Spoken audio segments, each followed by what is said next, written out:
Olá, meus queridos alunos do Seminário Teológico Paulo de Macalão, básico em Teologia, núcleo da Assembleia de Deus de Iporá, que tem como coordenador esse que vos fala, coordenador e professor, pastor Sebastião Neres, conhecido como Pastor Neres.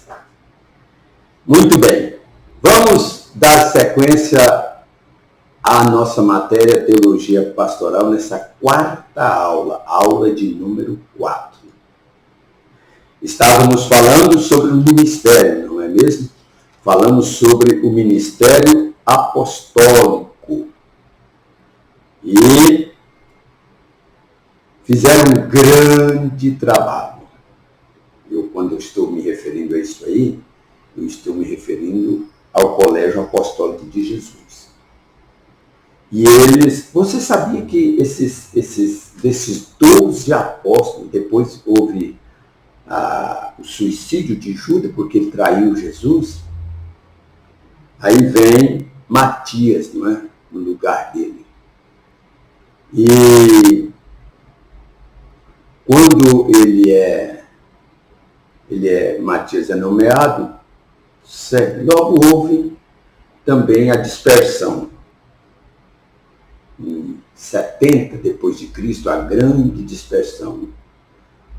Outros falam até mesmo destruição de Jerusalém, invasão de Jerusalém pelo general Tito, filho de Vespasiano, imperador romano Vespasiano. E foi uma catástrofe, cumprindo o que Jesus havia dito. Quando ele saiu do templo, não ficará pedra sobre pedra que não seja derribada. Muito bem. Então, diante disto, nós vamos entender que todos eles, com exceção João, o apóstolo do amor. Você não pode confundir João. Você sabe o que eu vi um dia um obreiro falando no púlpito? Vamos ler aqui no Evangelho no Evangelho segundo João Batista. Ele estava referindo João, o apóstolo, como João Batista, o batizador, aquele que batizou Jesus. Não, errado, não é? Esse apóstolo, e esse que eu vos falo, João, escreve o seu Evangelho, é João, irmão de Tiago, ficou conhecido como o apóstolo do amor. Bom, somente João, que teve morte natural, depois de tanta pressão, de tanta perseguição dos imperadores, se eu não me engano, é Domiciano Marco Aurélio, Domiciano, né? Perseguiu, quem ilhou ele, levou ele para o asilo na ilha, para as feras matar. Aí vocês sabem a história. Bem, mas esse aí não morreu por vias de martírio, de martirização. Não. Morte natural. Estava velhinho, mas lá na igreja de Éfeso. Passou a sua velhice na igreja de Éfeso. Ou na igreja em Éfeso, que é melhor dizer assim. A igreja em Éfeso. E ele então não provou. Mas os outros todos, vocês sabem aonde Tomé, por exemplo, você vai encontrar muitos documentários, livros, escritos, e eu já estudei sobre Tomé. Ele foi muito forte, se não me engano, na Índia. Muito querido lá. Ganhou muita gente para Jesus. Muita gente para Jesus.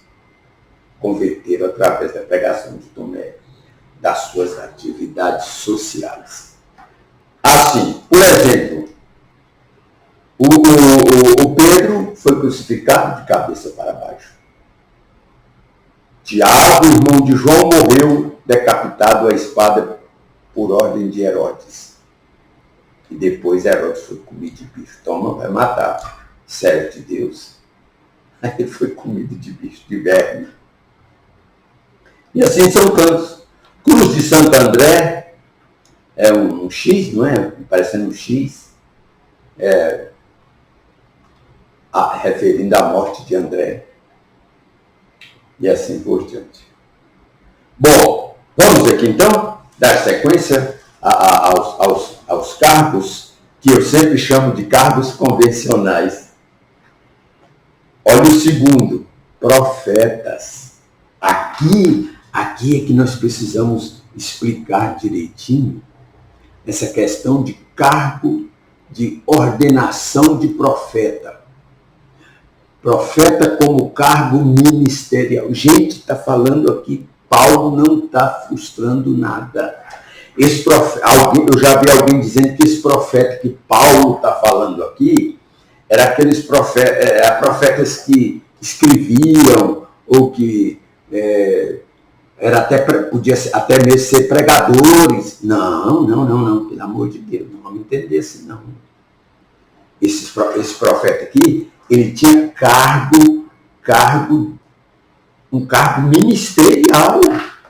Eu acredito que naquela época, passado por um crivo convencional. Você lembra da convenção por exemplo? Quando eu estou falando convenção, não estou me referindo que passou esses cargos lá, não. Eu estou falando que havia a convenção de Atos, capítulo 15. Tiago era o presidente da mesa, certo? Então esses profetas aqui, quando Paulo fala esses cargos ministeriais do profeta, esse cargo ministerial profético, o que era? Era pessoas que viviam a serviço da igreja integralmente. Eles ficavam à disposição, mesmo que fosse por períodos durante o dia, mas eles ficavam à disposição. Alguém chegava lá em Paulo, eu estou precisando de ouvir a voz de Deus. Paulo falou muito sobre o dom da profecia. Inclusive faz parte dos 9 dons do Espírito Santo, mediante o batismo. O dom da profecia. E ele quem exerce esse dom é chamado de profeta. Mas você sabe que existe, mesmo que haja esse dom, que tenha esse dom, tem muitas pessoas que não se comportam bem com o padrão bíblico. Agora, esses daqui não, esses daqui era padrão bíblico. Pessoas escolhidas para atender na igreja. E quando eles pegavam e iam atender, né? Estavam lá à disposição, Paulo, Timóteo, outro, aqueles pastores da época, dizia, olha, eu chegava lá e dizia, eu quero ouvir, eu preciso de ouvir a voz de Deus. Mas eu deixei de ir na casa de um profeta lá, porque parece que lá é meio irregular, lá os meninos estão brincando, de repente já está profetizando. Eu achei melhor vir aqui, na tutela pastoral, aqui no comando do pastor. Aí o pastor dizia, chama fulano, beltrano e ciclano. Estava lá à disposição. Ia para um cenáculo, provavelmente, né? Orava. Às vezes a pessoa estava pedindo a Deus uma orientação para um negócio, para uma mudança, tantas coisas, você sabe como que é. E aí esses profetas, às vezes até antes da pessoa mencionar o que era, já primeiro, o que eles faziam? Oravam. Vamos orar para Deus nos orientar. Às vezes, na hora da oração, para abrir a palestra, Deus já tomava em profecia. E eu estou falando de algo, eu não sou cético à profecia, não. Eu não sou. Eu sinto quando Deus está falando. Porque Paulo nos ensina na Bíblia. Um profetiza e os outros ouvem e julguem. Eu só posso julgar mediante um discernimento.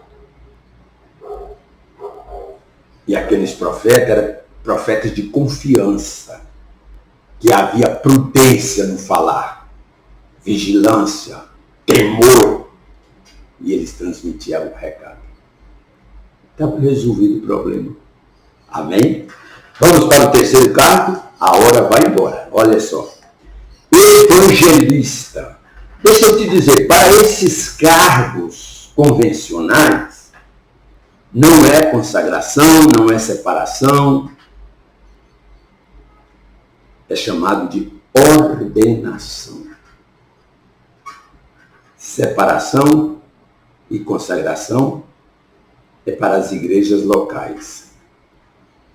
Para as igrejas, você sabia também que, por exemplo, uma pessoa é diácono e ele sai do campo de Iporá, que é o nosso campo, estou falando do nosso campo. Vai lá pegar a carta dele com o pastor Ataú, ele vai com a carta dele com o nosso pastor presidente. Leva a carta dele, da mão do presidente, assinada pelo presidente. E aí ele vai embora. Vai lá para Porongatu, que foi terra do pastor Ataú também, o pastor presidente lá. Vai para Porongatu. Chega lá, o pastor fala, irmão, eu vou analisar aí, nós vamos ver se precisamos do funcionamento do seu carro. Isso não acontece, mas se acontecer, está em vias normal, porque ele é um cargo local. Agora, evangelista já é ordenado. Ele é evangelista para servir no campo de Porá, em qualquer lugar que ele for, desde que ele esteja em comunhão e na obediência, representando naquilo que se representa o seu cargo. Não é? Ok. Então, o evangelista, o mensageiro de boas novas. A função de um evangelista é pregar, é anunciar, é estar fazendo cruzadas, é estar realizando, às vezes, seminários, palestras. Essa é a função de um evangelista. Não é que os outros, o pastor não tem essa função, ele tem também, mas o evangelista está agrupado nisso aí. Tá?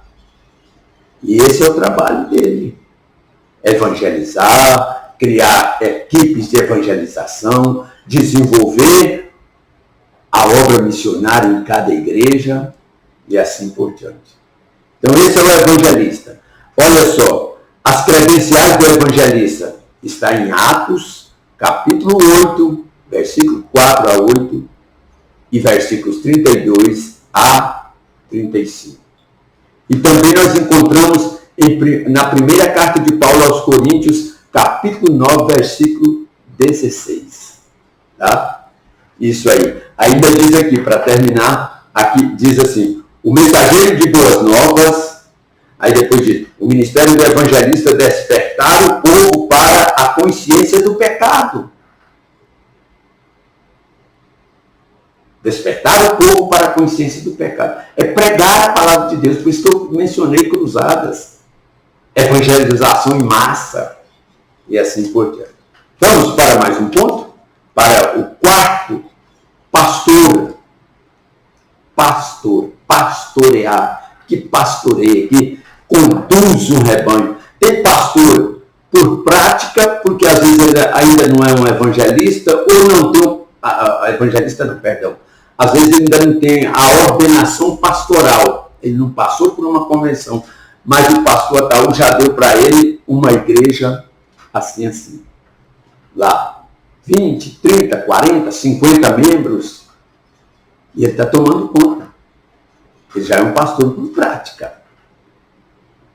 Aí depois, quando aí o pastor vê o trabalho dele, isso acontece muito.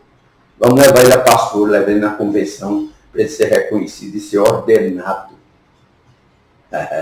Isso é muito bom. Tá bom? Vamos lá? Vamos terminar? Olha só. E por último, pastor. E por último, quinto, mestre. Mestre. Mestre é aquele que vive para ensinar. Opa, vou ver com o pastor Moisés Alexandre Gomes. Vou ver com o meu pastor esse texto aqui, essa interpretação, entender? E aí ele vai, essa pessoa ele é um mestre na palavra de Deus. Deus deu a ele o dom da ciência, do conhecimento, da sabedoria. E ele discorre o assunto e a pessoa fica satisfeita. Sempre o mestre é consultado. Amém? Então aqui nós encerramos, olha só, encerramos os ministérios do Novo Testamento. Apóstolo, profetas, evangelista, pastor e mestre. Deus abençoe você. Fiquem com Deus. Estude a sua apostila. Não dá mole, não.